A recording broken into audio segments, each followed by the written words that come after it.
เศร้าแล้วบ่เจ็บท้องเศร้าแล้วเศร้าจับท้องก็เศร้าแล้วบ่ดูกินหยังจังเศร้า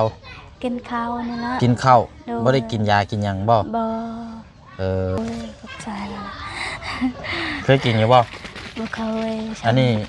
ตั้งเอาซื้อมาให้ได้นี่เห็นว่ายันว่าเป็นให้เป็นหนี้มามันยากยาแก้ดีได้จังได๋เย็นบ่ดูอ๋อเย็นๆมันๆบ่แซ่บแซ่บตู้นี่แหละนี่นี่แหละนี่สดพอมันจนหน่อยแค้นเข่าได้ฮะง่ายก็ยากหรอกนั่นแล้วแบบนี้พี่น้อง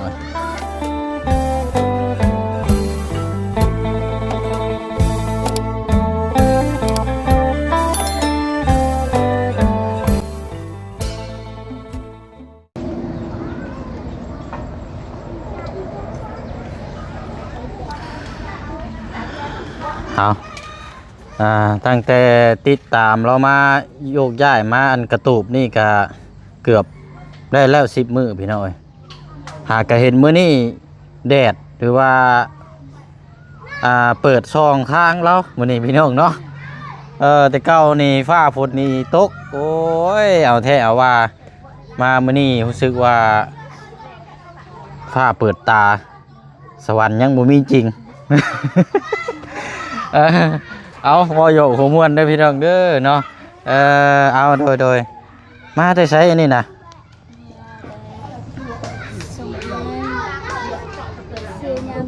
มาแต่ส่งแห้งเสียหญ้ามันโอ้ไปส่งแห้งไผน่ะเบิ่งเด้อขออนุญาตก่อนอันนี้ก่อนพี่น้องเพราะให้กินยังนี่หอมแท้นี่กิน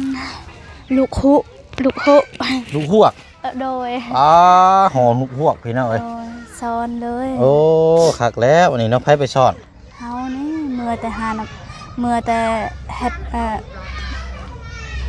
คิดก่อนจังว่าคิดก่อนเย็นๆมาเตะเอาแห้งโดยมาเตะเอาแห้งเลยไปสอนลุงพวกโดยไปหาเลยน้ำไม้แวหาเลยน้ำไม้หาเลยเห็ดปวกอะไรบ่เห็ดปวกนี่พ่นเพราะว่าได้ช่วงนี้เห็ดปวกอยู่ใส่กับออนไลน์เลยพี่น้องอยู่บ้านมาเชื่องนี้โอ้ยหาบเต็มกระบุงกระตาออกลายเห็ดงูกน้ำแต่ว่าอยู่พี่เห็ดงูกช่วงสีบ่มีดอกเนาะเนาะพี่น้องเนาะเปิดภาพมากะคือเก่าคือเดิมวันนี้มาเยี่ยมยามตามข่าวแล้วก็มาส่งกำลังใจอีกคือเก่าคือเดิมเนาะแล้วก็มาแต่เวียกแต่งงานซอยเอาแห้งคนอื่นพี่น้องเนาะแท้จริงเวียกงานตัวเองก็มีได้ห่างอยากไปซอยแล้วก็และเนาะขันเชื่อว่ากับเมื่อยแน่ได้พี่น้องอันนี้กำลังเฮ็ดอยู่เฮ็ดกินอยู่เนาะดีแล้วเนาะถ้าบ่เฮ็ดอยู่เฮ็ดกินข้าวนี่จะน้อยเป็นกระเพาะอีกโอ้ยเนาะเอาสบายดีพี่น้องเนาะสบายดีและสวัสดีเพื่อนนะพี่น้องน้ำกันอีกเนาะพี่น้องเนาะอยู่เขตของทางเมน้องเอิงเนาะพี่น้องเนาะผ่ามีตาสวรรค์ยังบ่ทันนี้มีจริงตอนนี้พี่น้องเนาะเป็นอย่างจังหวางสั้นกะนี่แหละพี่น้องแล้วก็เว้าเรื่องอดีตกับบ่เว้าเนาะเอาว่าปัจจุบันนี้ซะเนาะก็ขึ้นอยู่ทางว่าผู้ใหญ่สิเมตตาเราแบบใดบัดนี้พี่น้องเนาะทางเฮาก็มาเยี่ยมมายามก็คืออยากส่งกำลังใจให้แล้วก็ทางครอบครัวเราเด็กน้อยเนาะอยู่การกินนั่นแหละพี่น้อยที่ชนที่เศร้ามองพักพิงกับเพื่อนครัวกันนี่แหละเนาะอันนี้บ่เช่นก็ซื้อให้ก็พอได้ทนทุรนทุเล่าไปนี่แหละเรากับพี่น้อยถ้าสิเฮ็ดดีก็นี่ก็มันก็ทรงสิยากเนาะเพราะว่าหนึ่งมามันบ่แม่นที่ดินของเราพี่น้อยยากนี่จังน้อยเศร้าแล้วบ่เจ็บท้องเศร้าแล้วเศร้าจับท้องก็เศร้าแล้วบ่กินหยังจังเศร้ากินข้าวนี่ละกินข้าวบ่ได้กินยากินหยังบ่บ่แม่นมันสิเจ็บอีกบ่จักโอ้เบิ่งเอาพอดีเลยเดี๋ยวจังเบิ่งแกงลุงห่วงน้ำเด้อคอนเทนต์เนาะแสบตาเฮ็ดนี่บ่เชิงมียาพิเศษมาฝากโดยขอบใจละเคยกินอยู่บ่เคยอันนี้ตั้งเอาซื้อมาให้ได้นี่เห็นว่ายันว่าเป็นให้เป็นหนี้มามันยากยาแก้กระเพาะเกี่ยวกับแสบคอหรือว่าเกี่ยวกับกรดไหลย้อนเด้อแม่นบ่พี่น้องบ่ผิดไปจักแสบร้อนกลางอก เมื่อวานนี้จะเป็นแบบไรอาการ เป็นเจ็บแบบนี้นะ มันเสียบเข้าไปบ่ โดย เสียบมันแสบเนาะ โดยกินข้าวก็บ่ได้เลย แล้วมันแน่นเด้เอาละพี่น้องเอาลองแกะกินเบิ่ง45,000 กิ โดย กินรสบ่เป็นหยังหรอกบ่เบื่อหรอก บ่ต้องรอให้มันเป็นแล้วจังกินรสกินแล้วก็เบิ่งรสชาติว่ามันเป็นได้หั่นนะแล้วมันก็สิเป็นได้มันก็สิล้างลำไส้เจ้าแล้วก็มันก็สิบำรุงน้ำกินเต็มพาแล้วโอ้ดีได้กินได้เย็นบ่ โดย อ๋อเย็นมันบ่ แซ่บ แซ่บบ่แม่นอันนั้นเด้ กินอีกบ่ กินเชื้อ2 พาก็ได้กินเนาะมันนี่ก็นั่นแหละบัดนี้ก็เก็บไว้บัดนี้เวลาเฮาเจ็บก็กินตัวนี้โลดบัดนี้เด้ออาการนี่มันสิประมาณกระเพาะนี่เฮาหายใจก็บ่ค่อยติดบางเทื่อก็แสบประมาณนี้แหละกินตัวนี้ลงไปเนาะ โดย เก็บไว้เด้อ โดย เดี๋ยวจังหน่อยลูกเอาไปเล่นได้ โดยขอบใจบ่าวเสียงหน่อยเด้อ บ่เป็นหยังเนาะ เอาชีวิตเฮานี่เด้อขอบใจหลาย นั่นแหละเก็บไว้เด้อไว้สูงๆจังหน่อยลูกเต้าเอาไปเล่นเล่นจังหน่อยรถพอแห้งแล้วบัดยามเป็นมารถว้ายหนุ่ยและพี่น้อยเนาะโอเคเนาะเบิ่งอันนั้นอยู่เนาะกินแล้วก่อนบัดนี้เดี๋ยวให้เรากินข้าวกินน้ำ ๆโดย มาเบิ่งใกล้ๆน้ำกันเด้อเฮ็ดให้กินเลยรอดบัดนี้เดี๋ยวจังหน่อยกระเพาะสิถามหาอีกได้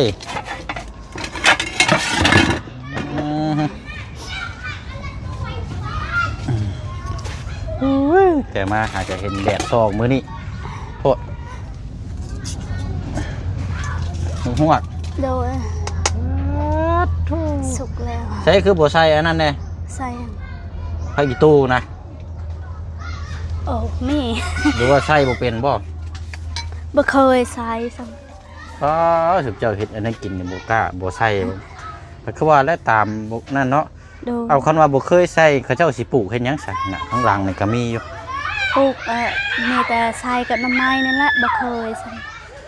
บัดแกงหน่อไม้บัดใส่ โดย บัดอ้อมไปซื้อบ่ใส่ผักอีตู้ป้า โอ้โหซ้ำเด้ อันนี้แลนยังใส่นี่ยังหอมแซ่บเบิ่ง ใส่เลยบ่ ใส่เบิ่งเอามาลองเบิ่งบ่เชื่อเอาผักอีตู้นี่บ่ได้ว่าติดใจแล้วฮะ บ่เคยเด้ นี่ผักอีตู้อันนี้แหละนี่นี่แหละนี่บ่ต้องใส่หลายใส่กะพอประมาณมันหอมนี่ใช่ละอบใส่ออมลูกหวกใส่ปลาหอม น่าสิดาว น่าดาวจะโดดาวอะไรเนี่ยบ่มีน้ำ ฮะ บ่มี บ่ น้ำ มีน้ำช่ำบาดนี่เอาไปล้างน้ำก่อนหมูหวก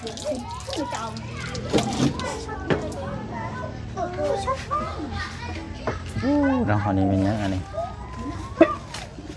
ถวยบวงล่ามองให้อยู่ให้กิน บ่อายเฮาขออนุญาตกระจองไผ่ในบ่ลืม จังว่าอยู่ใช้จะเอาอยู่ใช้ฉานี่ เขาลืม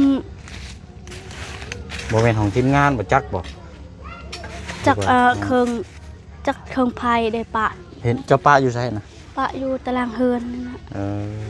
บ่ของบ่เสียงบ่แม่นบ่ไปยังเจ้าห้อยไว้นี่แล้วบางเทื่อ เครื่องก็ไปเครื่องบรรทงบ่อายบรรทงบ่ จังว่าบ่เป็นหยังว่าแต่เจ้าห้อยเอาไว้ในเฮือนเจ้านี่ล่ะนี่ก็เอาไว้นี่คันว่าคือของไผมาเด็กก็เจ้าสิมาเอาหรอกบ่ต้องเอาไปก็ได้ถ้าว่าปะประมาณจักมื้อ2มื้อยังบ่มีไผมาเอาเราจะเอาใส่รถจุไผเขาบาดนี้เอาไผอีตู้ใช่นะบาดนี้โอ้ยไม่ดีดปากก็บ่ออกแซ่บคือหยังนี่ป้า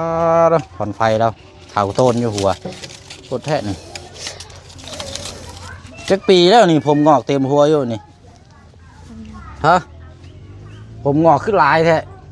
มันยังพงหมอก บ่จักผมงอกบ่ บ่ ผมขาวๆเด้เพิ่นห้องว่าหยังผมขาว แน่ ชกลูบักไง ผมเท่า ผมเท่าอันแหละ โดย อ๋อโตยังเอิ้นโหดกว่าแถวบ้านเขาอีกอันนี้ภาษานี่อยู่บ้านเขายังให้เกียรติอยู่ได้นี่ เอิ้นว่าผมงอกนี่ห้องผมเท่าเลยเนาะโอ้แห้งพี่น้อยเนาะ เท่าเอ้ยออกผมงอกเด้ ผมเท่า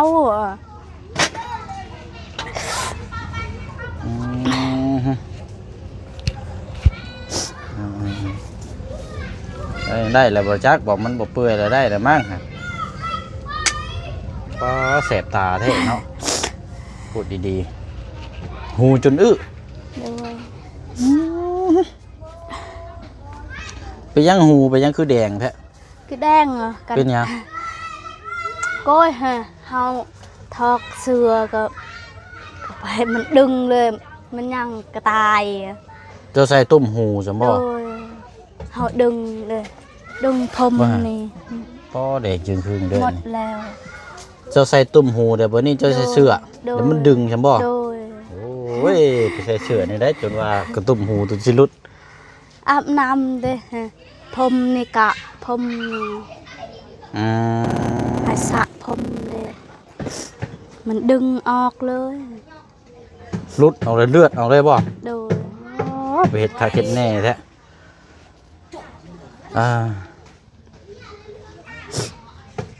เอาจังได๋ก็เซาเลยเนาะ โดย พี่น้อยยังบ่ได้บ่หอมหมู่พวกเจ้า ได้แล้ว เนาะปรุงขึ้นอีกก่อนก็ได้สิต้มมีน้ำบ่นี่นะ บอ น้ำว่าสิต้มมีน้ำนะบ่ได้ต้มเนาะ โดยอยากกินข้าวเห็นข้าว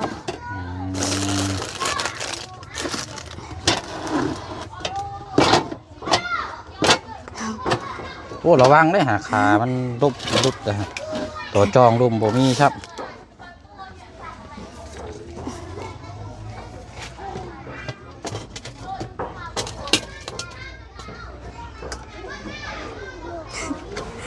หอมอยู่บ่ โดยหอม หอมบ่ใส่ผัก โด นี่ ย ห่านหอมบ่อยู่ บ่เคยได้เคยใส่ซ้ หอมหมูพวกกันจนมุ่นเบิดอันนี้เนาะ ำโดย เปื่อย จะกินข้าวไปกินข้าว ใช้เจ้ากินอยู่ใช้นะ กินอยู่เพื่อน เอากินเดี๋ยวไปเชียงสิเบิ่งนั่นแหละใช้ลูกเต้าเจ้าน้องเอิงได้ไปใช้เพิ่นมากินนะ มาเอาเอ้ยจัดเอาไอ้เด้อ เ เยอะตึง ข้าวเช้าบ่ข้าวเที่ยงนี่ ข้าวเที่ยงนั่นแหละ ข้าวเที่ยงเนาะ โดย เอากิน กินน้ำกัน โอ้ เยอะมาเอาเอ้ย ใช้น้องเอิงเด้กินบ่ มาเอิงข้าวก็ยังข้าวกำลังหมดแล้ว ข้าวกำลังมืด โดย บ่ได้นึ่งอีกบ่ซะหึโอ้เสพตาแท้นี่ กินข้าวไอ้เอ่ย เอากินเนาะกินเอา ข้าวเด้อหมดคู่สคนเด้อ มีอย่างแนี้มีแต่หูหัวกันบ่ โดย ใช่คือบ่มีบ่วงอะนะ บ่มีบ่วงหมด บ่วงตักบ่มีบ่ โดยหมดเสียแล้วตอนเฮาอยู่เฮือนอายเด้อ เอาแสดงว่าง่ายมาพี่บ่ได้มีบ่วงตักกินข้าวได้บ่นี่ หมดเลยอยู่เฮือน เวลาต้มมีต้มหยังจะเอาหยังสตัก ตักบุงใหญ่นี่เด้อ มีแต่จองนี่บ่ โดย ว้าวเนาะคือว่าเราเชียงจำได้ที่ว่าตอนเจ้าอยู่ข้างหน้าน่ะบ่เชียงเคยซื้อมาให้อยู่แล้ว โด ตอนนั้น ยซื้อแล้ว เป็นบ่วงเป็นถ้วยบ่วงหยังถือว่าครบไปแล้วตอนนั้นบ่แม่นบ่ หมดเลยบ่มีลย เบิดอยู่พุ่นบ่หรือว่ามันเฮีย โดหมดอยู่พุ่น เอ้าเจ้าคือบ่เอามาซะ คือบ่เห็นเลยอยู่เฮือน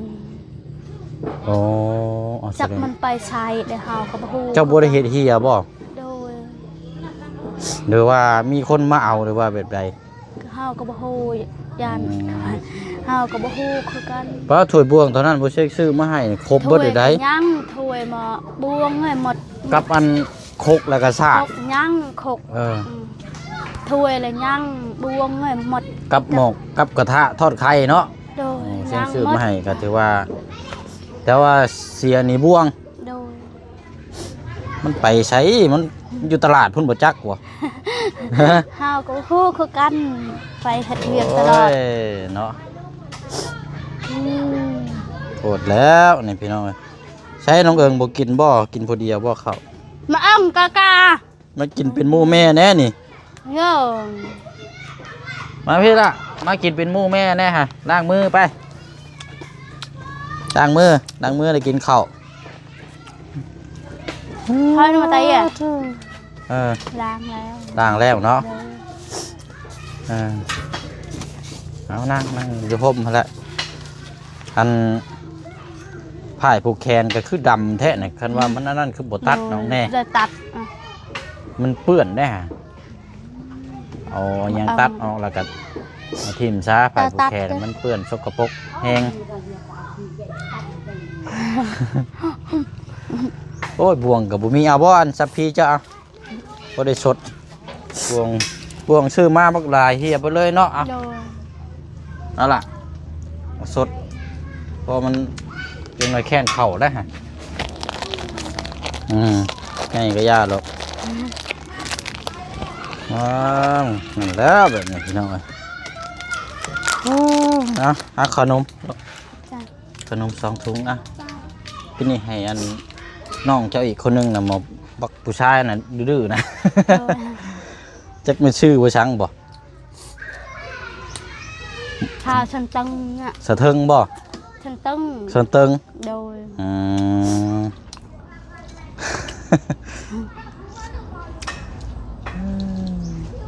แซ่บเลย แซ่บ ใส่ผักมือแซ่บ หอมบ่ โดย ยาเฮ็ดเบิ่นเนิบอันนี้นะมันหอมคันว่าเจ้าได้ปลามันน่ะจะเอาอันนี้ใช่ยังคักมันหอม เคยมีแต่ใส่กับน้ำไม้นี่แหละ ใช่แต่แกงหน่อไม้ โดย โอ้ประเภทพวกอ้อมนี่ใส่รสนี่ผักอีตู้นี่ว้าสุดในบรรดาลอยู่แล้ว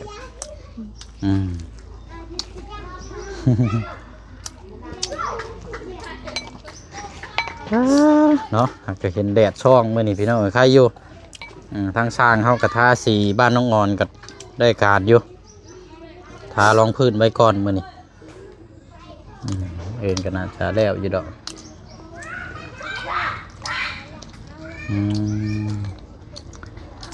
เมื่อนี้มีไผแน่จะเข้ามาเยี่ยมยาม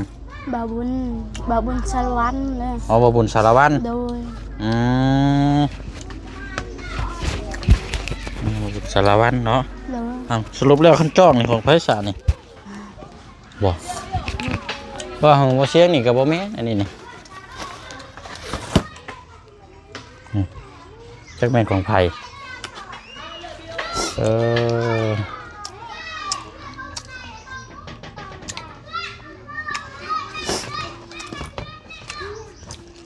ไปเอาแห้งนี่คือลกหญ้าซอยกับเจ้าหั่นบ่ โดย ไกลอยู่บ่มองไปนะ อยู่น้ำห้วยพุ่น ลงไปทางได้ไปเฮามองช่างชวนอาเจืองพุ่นบ่ โดย เห็นอยู่บ่อาเจืองอยู่หวดพุ่นน่ะ จักลาวเพิ่น หึ ลาวไก่เด้อไก่บอลเฮาเฮ็ดเด้อ เอาแสดงว่าเจ้านั่นใกล้กลัวาแม่นบ่ โดย ติดบ่กับมันให้ของทางน้องนานี่ น้องนาก็ไปอยู่ให้เท้าเจืองเลยทางนำกันเด้อ แม่นอยู่แต่ว่าน้องนานั่นสิใกล้กว่าให้ของทางอาเจืองเด้ โดย มองถึงมองที่เจ้าไปนี่บ่ได้ใกล้กันบ่ โดย อ๋อ เอาก็บอลนี้บอล มองกูขามบ่ บอลแยกเด้บ่แม่นแยกบอลชวนพอกำพะนี่เด้อ คนละเส้นเนาะ โดย นึกว่าใกล้มองทางอาเจืองพุ่นสิเนาะกันยันว่าเห็นถามเมืองทางอาเจืองในเราบ่ได้มาเฮือนนั่น2 มื้อเลย โดย เรานอนอยู่พุ่นเด้อจักเป็นนี่ได้บ่ฮู้คือกันแหละแต่ถามทางน้องฮังก็มีแต่ว่า เรานอนอยู่พุ่นเราเอาข้าวน้ำนึ่งกินอยู่พุ่นเลยว่าซั่น โดย รถจักรรถหยังก็บ่ได้เอาไปยันว่าเห็นหั่นนะคันทางมันสบายก็อยากเข้าไปเยี่ยมยามอยู่พี่น้องแต่ว่ามันทางมันยากทางมันลำบาก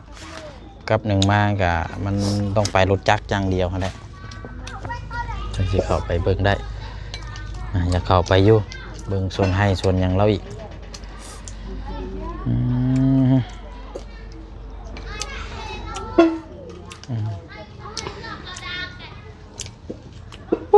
เนาะสิมีแห้งเนาะเฮ็ดเชียงลังมื้อฮะ โดย เฮ็ดสิได้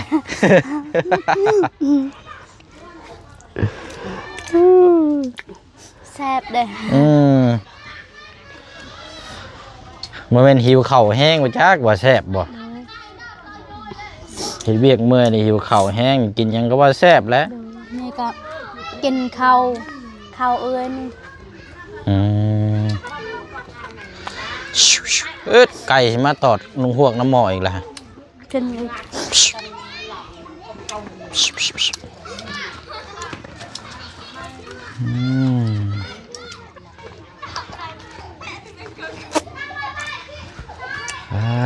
เนาะเอาเดี๋ยวให้เรากินข้าวแซ่บๆก่อนพี่น้องเดี๋ยวจังพูดคุยเพิ่มเติมน้ำกันอีกเนาะเพราะว่า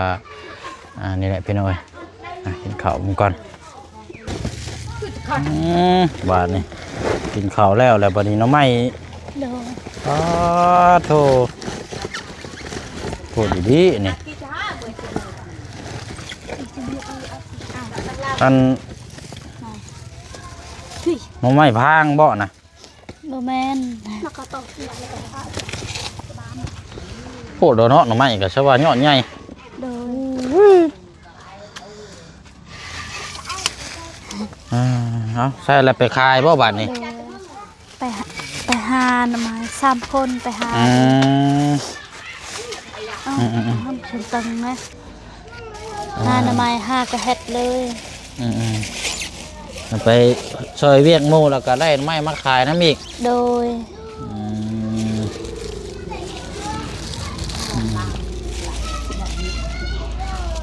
เอาแต่ว่าเนี่ยพี่น้อยโอ้ยมื้อนี้บ่เชียงขอญาติบ่ซอยเริ่มมื้อนี้เด้อโดยมันอันนั้นบ่จะไปนั่งฟังนั่นอยู่หั่นเอามือกระจักกินนี่ไรนะพี่น้อยโธ่เนาะเมื่อคืนนี่ก็กินต้มหน่อไม้โดกระเพาะดันท้องข่อยเมื่อคืนนี่ก็เฮาก็อยากขาย บ่รอดเป็นกระเพาะกินบ่ได้โชว์ก้อนเอาไปขายซะเนาะให้คนที่เพิ่นยังบ่ทันได้เป็นกระเพาะแบ่งกันกินน้ำโด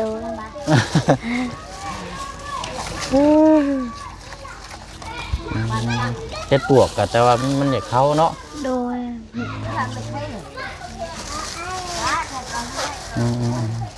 เนาะแล้วน้ำพัดไปเลาะขายเนาะโดยคนบ่มาโดยเรียบร้อยสบายเนี่ยเฮ้ยมิดใหญ่ครับโจมก้อนก็ได้โจมเข้าไปไหนพูเอ๊บ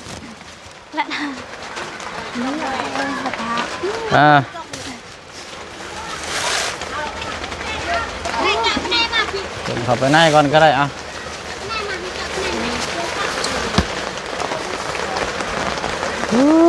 เนาะตรงเลย10,000คือเก่าบ่โดย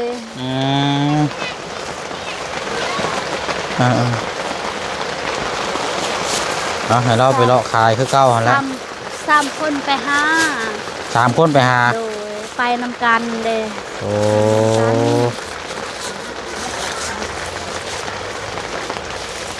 ตกกระสิบ่แห้งบัดละเลาะบัดนี้มันตกมาตามงวนมีด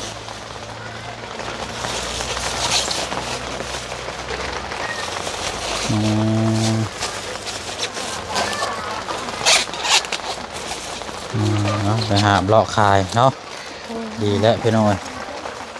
ใครก็บ่หาแนวเครื่องขายอยู่ได้เนาะโดย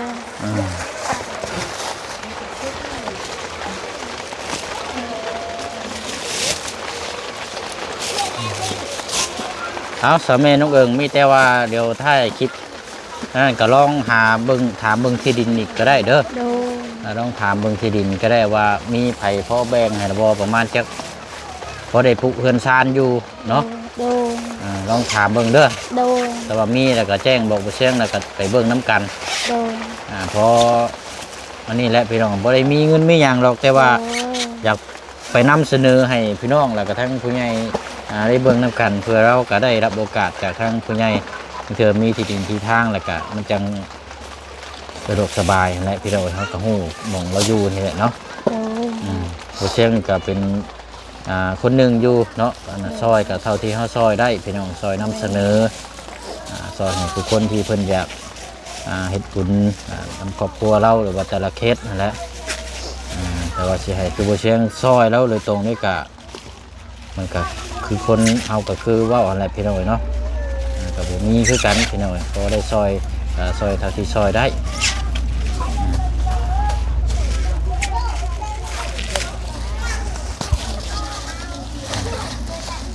อะไรเนาะก็ดีแล้วไม่ถ้าขายไปนำ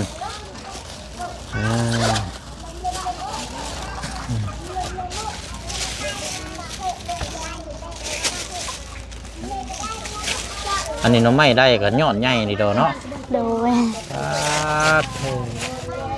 โอ้ดีๆนี่เนาะ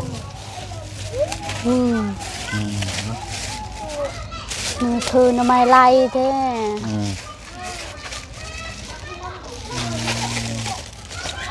โอเคเอาสามีแต่ว่ามื้อนี้บ่เชิงเอายาอะไรมาฝากเด้อสิได้เดินทางไปเวียกต่ออีกก่อนเด้อเดี๋ยวจังสิมาเยี่ยมยามถามข่าวใหม่เอาอะไรเด้อมันเอื้องเด้อใจละลายเด้อพี่น้องโอเคไปละฝนก็เศร้าพอดีแล้วเนาะเนี่ยจังหน่อยเราก็ไปยังเราคาอีกเนาะเดินไปเนาะโอ้ยย่อบ่ช่างนอนเมื่อคืนนี่แสบท้องเมื่อคืนข่อยก็ได้เอาไปขายให้คนที่เพิ่นยังบ่ทันได้เป็นกระเพาะชาเนาะแบ่งกันนั่นแหละพี่น้องเอ้ยว่ากันเนาะจะซอยกันไปนั่นแหละรอบก่อนหน้านี่ก็เมาซอยเพิ่นนะพี่น้องทั้งอันน้องนาน้ำแน่แล้วก็ทั้งหลายรอบนะครับสิว่ากันเนาะแต่ว่ารอบนี้เราไปเลาะขายก้อนพี่น้องเนาะเพราะว่าน้องไม้นี่เราหาซุมื้ออยู่แล้ว